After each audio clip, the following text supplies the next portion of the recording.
Okay. Live already running. Okay. So, Thank you.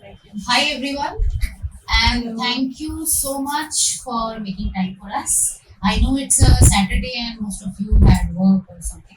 So, thank you so much for being here, and thank you, Anuja and Exceller Bookstore, for this space and all this arrangement which you have done. I mean, the way we suddenly hopped on and everything was ready. Thank you so much. So today we wanted to discuss about our books chiefly, which is Red Cap Reckoning and Petrichor, Petrichor the girl in the well. and The Girl in the Well. So The Girl in the Well and the Petrichor, they are written by Siddharth Sen, and Red Cap Reckoning I have written as a psychological thriller. So over to Siddharth now. He will be introducing first of all something about his book, and then I will come over to Red Cap Reckoning. So we just had New Year started, Bengali New Year.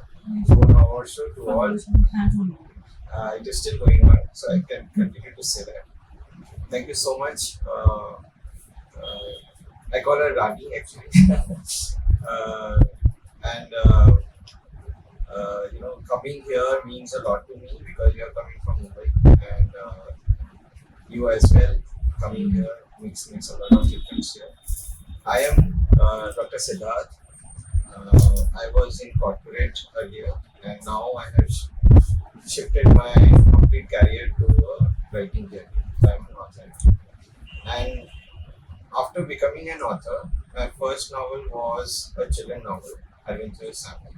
The next novel I was writing a mystery thriller, which was The Girl in the Well. And Girl in the Well is about a reporter who is from Guwahati. She comes to Kolkata, and then something happens to her. The next minute, she doesn't remember what has happened to her in the last 6 months. That's exactly where she is completely in a state of devastating state, and she realizes that something very bad has happened.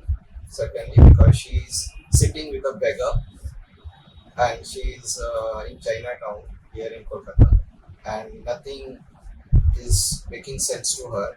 That why, as a reporter, she is sitting in a place like that. That is exactly when she decides to find out what has happened in the last few months with her, and it's a story based on her courage to find out the real truth behind her kidnapping or whatever has happened to her, and it gets to this stage that she becomes part of a trafficking circle and all that. So it's based on a true event.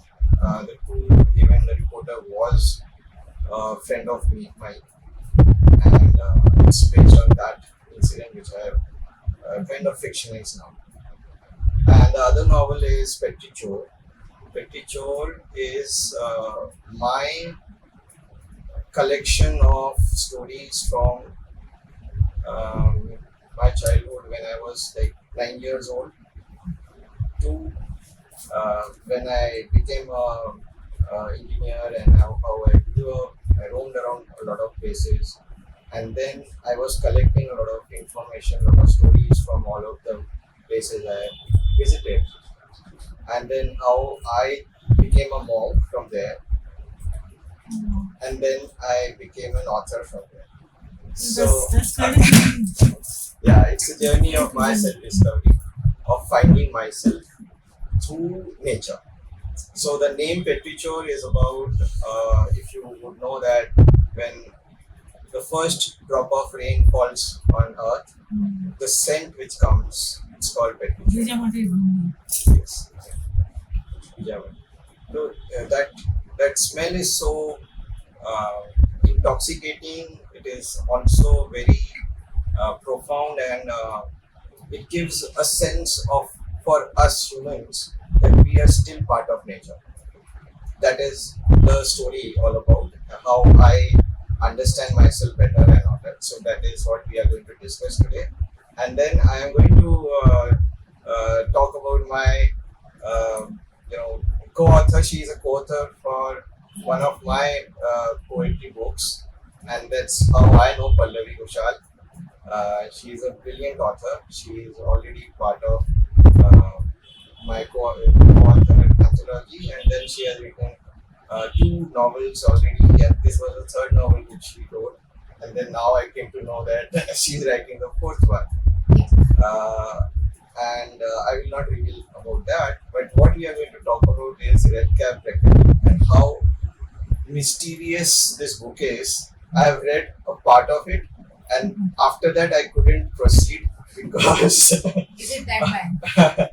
it is that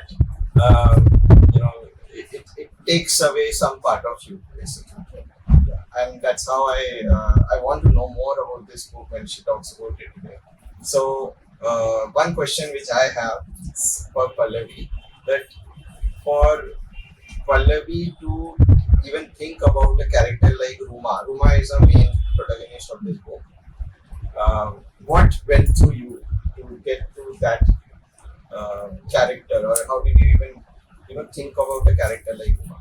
Yes. Yes, so Ruma Sarkar, the protagonist of my story, she is an overthinker. So if any one of you, if you have ever been tagged as an overthinker or you struggled with it, then you will be able to relate with it. Because mostly, I am also an overthinker, he knows that. So people tell us that overthinking is dangerous. But trust me, overthinkers feel a lot. They feel deeply, they sensitize deeply, they observe deeply. So that is what happens with Ruma Sarkar. She stays alone with her father, very affluent family. But, even money is not enough. She is left in her loneliness. She has all the money. I mean, she works in the corporate sector. Her father has an affluent life. She has a hell lot of money. But still she is alone. And she keeps observing her surroundings. And once she comes to know that there is a man in the same building she stays who gets down off the rickshaw in a very crooked manner. He stoops down, but as soon as he enters the building, when actually nobody is watching, he becomes straightforward and he walks very nicely, perfectly fine. Nothing happened to his gait, nothing to his joints. That was very eerie for her. So gradually she keeps observing that man regularly because she has no other work apart from observing that man. So while observing, she came to know that this man is having some gestures, exchanging some gestures with someone else from the same building. And that she found very much mysterious. And while she dives into the mystery, she finds that there is already a group of men, they are red capped men, as I call them. They have started stalking her already. Wherever she is going, office, if she is going out for a trip with her friends, she coincidentally finds them there. Even when on a trip we are just clicking our photographs, we are happily clicking photographs, and then we zoom in and see the pictures, right? She suddenly finds there is a red-capped man actually observing her from a distance, and even if she goes to a tea stall, the man who is training the tea, imagine him looking at you from the corner of his eyes, that too wearing a red cap, as if trying to threaten you. So that kept on happening with her. And when she opens up about it to anyone, they say that, okay, it's just an illusion which you face because of your loneliness, because of everything. And from there, you will unravel several layers of secrets. So you'll find familial dynamics, dysfunctional families, you'll find a lot of impact of betrayal, then how a person can use lies to cover up other lies. You have several layers opening up as you move forward with the book. And that my readers have to tell me that at the end what they feel with the plot twist. I have given you all a major plot twist at the end that is going to challenge everything you were assuming all the way. That I challenge you, you're going to face that. So go ahead and explore that. And now what are the questions you ask? I have a lot of questions. See, you are talking about Ruma, who is a very overthinker. I can completely understand. I have written a book on don't overthink, on overthinking. So I can understand why people overthink. But when we enter into this story, the first scene of the story reminds me immediately like the first chapter of Hound of Baskervilles. There is something There is something with like a stick there. I mean, I'm just taking a metaphor here. So, and Dr. Watson is looking at the stick, and then Sherlock Holmes, when he comes, he kind of describes the complete character of that person who was holding that stick. If everybody has read this book, Hound of Baskervilles of Sherlock Holmes, Conan Doyle, and Ruma is like this.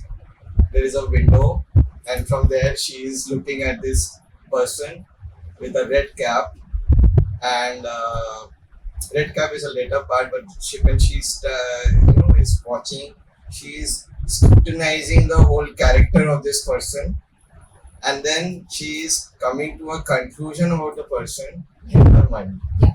So where was that inspiration coming from? Now that inspiration again comes from my own observation. Most of the time I am alone in the house, so there is some character around me in that same locality who is not into something like that, just that it's his normal gait, normal style. So I thought that why not let us take this as an idea. Wow. I kept watching that old man, and actually I can see the initial part, it was me only. So he did not give any gestures to anyone. He is not at all a red cap man. But from there the idea came up. And it is so strange that he has also read the book. After he has read the book, he is like looking at that man, and he'll be like, "Did you frame it on this man?" And no. I have not yet revealed which man is from the same building. Woman does not know that he has been Yeah. No, he doesn't. That He doesn't. man is a very innocent person, but there is a story out of There is already a story already framed on him. So everyone around me, even my friends, are scared. We will act in composure lest she picks up some cues and puts us in a book. Yeah, So that very is what I possible. do actually. Very possible. I keep doing that, and I can completely relate to that. Yes, and Petrichor also, I feel that you have to think very deeply Yeah. to connect with that fragrance of nature and those elements of nature. No, when we talk about Petrichor, one of the things which has stayed with me is rains. Like I love rains, and Are you born in August, July, around that no, time? I'm born in this month. So, but then my father, since he was a mining engineer, he had holidays in monsoon season, and that was when because we are born and brought up in Dehradun, we used to come to Kolkata during that time. And Kolkata during 80s had lots of potholes. It still has. Yeah. It still It has. still has. And what has changed is, I think there are still some flyovers. Now, then they were not. So the road used to be so blocked, traffic always, that we used to see raining. Whenever we are reaching Kolkata, Howrah Bridge, it's raining. When we got into the taxi, the black and yellow taxi, we got into it. We are seeing rains, and when we are going all the way along, we are in the traffic, and we are seeing heavy pouring rain. Now, that's my memory. Okay, and that's my memory, not because only of those days when we used to travel, but wherever we used to go to some other places also from Kolkata. But my father used to take rain there also. Some people do that. Yeah, some people do that, and that somehow got into me too. When I travel to places, not only in India, but when I went abroad, I was carrying rains with me. So I didn't know how I got You became a associated. rain god. You became a rain god for them. Yeah. So some of the places where we had visited, like they typically were very hot places in US, but then suddenly they were raining because I don't know, I'm carrying that or whatever it is. So the connection with rains has been very deep. I didn't know this so well till I started understanding that this is happening to me. Not, I was thinking it may be a general thing which is going on, but somewhere, some year, I started realizing it is happening to me, and everybody started relating the rain to me. Oh, you are coming with us, rain will come. So I became that guy. Do you really want to have Siddharth with us, or because he will get rain with us? So childhood memories. Yeah, childhood memories. So that is where a Petrichor story comes I in. really want to ask this thing. How did you come from monk to writer? How was that journey? If you Yeah. can just like say it online. Yeah. So when I was in corporate for almost 2 decades, and then COVID shook us all. But before that, I lost my parents actually. So then, when I got into the COVID period, I realized that this life is not for me, because I have been writing since the age of 6, writing poetry, and when I realized that poetry is the passion which I carry, and this is also a field or a kind of therapy for me to come out of grief, very deep grief which I had of losing my parents. So I decided that I need to move on. But during this period of COVID, and then when I was actually deciding to move on, I had a very strong desire to go to Himalayas, and that happened just like that, because I think I got some good acquaintance. It is called, like, this very famous sentence from Paul Coelho's book, that when you are aligned to the universe, and universe makes everything work for you. So it is that what was happening to me. That's a mistake. Yeah. So it was happening to me, and then I was meeting somebody who was helping in cleaning Himalayas, and then he asked me, "Why don't you join us for a campaign?" That was a time when I was thinking that what I should do after leaving the job, and then when I met him, we were doing campaigning, but then he was doing the cleaning part and all. But then he was also telling me that how this is happening. A lot of people are not aware and all. So I thought, okay, let's make that a campaign. I was helping him in that. So that's how my content writing journey started. But during this period, I happened to visit Dharmashala, and it was during this period only, in the May, when Buddha Purnima happens, and it was that time when Dalai Lama was there in that place. I got a chance to meet him, glimpse of him. Meet him as in glimpse, and then he was having his sermon. I was understanding that shifted something in me again, and I decided to become a monk.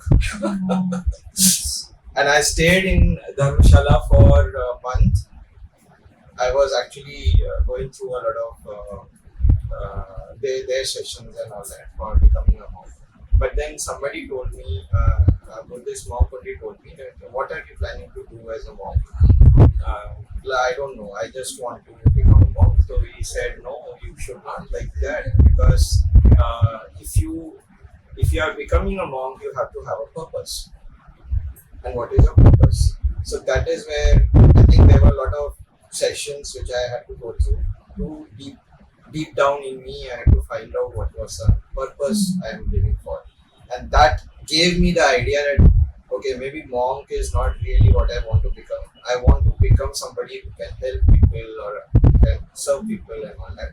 So, and then my writing journey as well. So I took up author as a path which I want to continue, and then the next part, which was coaching, which I took up. So I am a coach as well. So yeah, so that was like, but a little off from the story, but that is something which has helped me become very strong to take care of situations or deal with situations which are very challenging. And Petrichor has some stories where some of these incidents were like my encounters with the nature, with my encounters with tigers, leopards, and animals. I mean, all kind of animals, and something which is deep is inside me, reflecting on the people outside, which I say like the mask, and the cover of the book has a mask on it. That is a tribal mask, which we had gone to some place in Odisha where they were they wearing this mask. This is a real mask actually. They were wearing the mask and they were dancing. And then when we asked them that what is this mask about, they were saying that this is the mask we wear to take care of our harmony, so that animals don't come and eat us. But I have taken a very deep meaning there from that. It is in a real world, we all are wearing masks to protect our own identity from the people who are around us. That's where I connected, like, philosophically. That's amazing. Yeah. That's But great actually. I mean, mask, in terms of that, we are all wearing masks, to be honest. I mean, one face which you only know yourself and that you don't open up to anyone. And the rest is the one which you are showcasing in front of the world. So we are all wearing masks, we isn't are all it? wearing Yeah. masks. So that way I was intrigued by the idea. So typically the book cover intrigued me, so I completed reading your book already. Oh wow. Yeah. And as authors of psychological thriller and the deep thinking that goes with it, what is the writing creative process like? How do you begin? For example, when you write your first draft or come out with an idea, how do you know? What is the creative process like basically? Yeah, for that, what I do chiefly is I prefer to have an outline first. Without that, I don't proceed forward. So wherever I go, I'm actually carrying a notepad with me. It's very small, always in my bag, and I'm observing people. And I am very good at observing people. Even in a metro, people are not free from my observation. I'm observing everyone. So each instinct I observe, and one thing which I observed is that instincts don't lie. So I listen to my instincts when those ideas come to my mind. I jot them down, and then I start working on the plot. And due to some reason, or you can call it my writing innate kind of a drive which works in me. The story flows. It flows through me. Once I get an idea, the story does flow through me. Yes, I also face writer's block, but then I read other psychological thriller books during that time, same genre, so that that blockage get cleared. But these ideas, they actually come from the people around me. Whoever I'm observing, very real life observations I love to quote in my thriller books, because I don't just want to give you entertainment in the name of murder mysteries or a lot of bloodshed, which we usually see. But I don't want to give that. I want to hide a deep message, and I want my readers to decode that message. There are many things which people suppress inside. Like, one of my most lovable things is I want the readers to love the villain at the end. I mean, you usually hate the villain, but I promise to make you love the villain, because you will understand why that person actually became villainous. We all have wolves inside us. We have one human face and one wolf face inside us. But if too much of sufferings, too much of trauma, too much of backlash from the world rains on a person, no? So it gets suppressed and it works like a dormant volcano inside you. And the moment it bursts off, it can bring out negativity which you haven't seen of yourself in years. Maybe you look at yourself in the mirror, you won't recognize it. Is that me? So I wanted to write one such villain. People are going to empathize with them at the end. And that happened for my previous book also. Before this, I had written another book, An Unexpected Detour. There also, I wanted my readers to feel that what pain actually made that person a villain. Nobody is a born villain. Nobody is a born criminal. There are some incidents which make them that, but you cannot speak all of that in real life. People are going to consider you crazy. My God, she is empathizing with villains or criminals. How is that possible? For So, storytellers, better to write it in the book. Inciting incident basically. Yeah, So you will find layers of human emotions here, and all the traumatic experiences a person has entire life that translates into the characters. So I wanted to weave one such story, and that's how it came from. Yeah. Same for you, your process. For the creative writing, right? Yeah. Mine is little different from her because yeah, I am a good observant as well. I observe a lot, but I also she's trying to find the good part about the villain. I'm trying to find the the good part in everybody.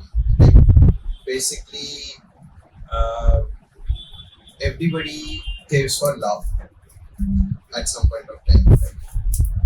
And my themes are mostly around that part of the person which is missing love. Okay, so that I can bring out some part of their story which can empathize with, the readers can connect with, and they can understand why they are like this, but ultimately they can actually get loved or be loved by the readers. And whether they are like protagonists, I mean villains, I don't empathize so much, but then uh, protagonist definitely gets the love of the readers. So love is one of the important things. Now in the creative writing journey, I typically, yes, she was right, like putting the outline. We need the outline to understand the flow. But my writing starts from the end. Yeah, I need to know the end of the story before I start the. Backwards. Yeah, Thinking works I work backwards. So I have to work backwards because somehow the message and the outcome of that story is very important for me.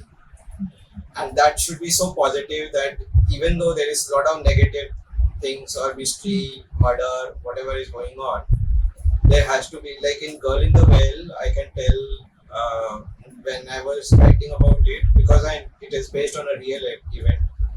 The real person committed suicide, but then I couldn't make it a kind of a book which can have such a a very heavy ending. I had to change it. So first I had to think that what will happen to the person, and that's where I kind of reversed it. Looked at, how she will try to find the kidnappers and what will the story arc be. Then I came up with the initial part. So it was like finding the end and then going forward, and that's how I typically do. There are some cases like so Petri Chor is mostly a non-fiction, but in one of my fiction, I like Hindi fiction Kya Yahi Pyar Hai, where I started with this notion of the girl-child marriage, and the story actually changed over a period of time. So I thought the outcome would be girl-child marriage related, but then at the end it became not only a girl-child story, but a woman's story, a story of a woman who loves the people around her. She cares for them and how she takes care of them. So that is the story, but that's the change which happened over the period. Typically, that is not my style, but it happened in that particular story. So that was one of the changes. But that's typically what I do. And do you treat psycho thrillers actually differently from your other stories? Like, for example, you said, I don't know, your Unexpected Detour was about a different story altogether.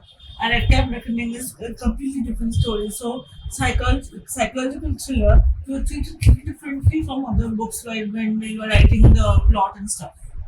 Yes, it is difficult when it comes to the editing segment. When you sit with the editing part for psychological thrillers, there you have to think a lot about the pacing, a lot about the emotional impact, whether they are landing at the right point or not. Because the most challenging part I find in a psychological thriller is how much time you are going to spend with one emotion in the book. Some emotions can be rushed, but some feelings you have to pause and you have to feel that. So that much window you have to allow while writing the thriller. So when you write, it happens in a flow. I don't edit when I write the first draft, so that it flows freely. But while editing, I have to almost rewrite certain chapters. In this book, I had to rewrite around 4-5 chapters during the editing process. I had to rework it to make the emotions sit well with the reader, and not just reader. Even I should feel good about it. I should feel intrigued first of all. I mean, the reader comes much later, but while I am writing, while I am editing, I should feel that emotions in my bones. And yes, until I feel that if it is such an incident where it should make me feel the pain, I should feel painful at all. So there were days when I used to lock myself in a room, and it was difficult for my family, so I'm thankful to them that they don't judge me too much. I usually lock myself in a room when I'm writing it. So it's very scary for the people around me that what is wrong with her. But actually, I want to sit with myself, those four walls, and those thoughts. And that helps me to drive the story ahead. So that is how I'm able to build those worlds. And I feel I have to detach myself from a lot of things to dive into that world. Unless I am walking as the character, how do I realize the emotions? How do I feel? So that is one of the challenging parts of this process, but I enjoy it. So out of all the books I have written, I would say I am enjoying the psychological thriller genre. So anytime soon, I'm not changing the genre as of now. But yes, I'll be bringing more interesting stories in this regard. I'm writing one also. So let's see how it goes. So when it comes to character building for psycho thrillers, how do you think about the character building? What are the questions you ask or character when you try to build that? Whether it's a villain or protagonist, like either way. Any of the characters, like in dysfunctional families, or for example, we see a lot of dysfunctional families these days around us. A lot of divorces happening, a lot of families breaking apart. But doesn't even think of the child in mind. What is going on with the child? What is going on in the child's mind? Maybe the child is unable to speak up कि यहाँ बात करेंगे तो इनसे डांट पड़ेगी, उनसे डांट पड़ेगी, समझ में कुछ नहीं आ रहा. But the child is imbibing, the child is a sponge. So these characters are around us. So we don't need to do much of an effort to build those characters. We just have to, I just place myself at times in such situations, just imagining myself that what must the child be going through?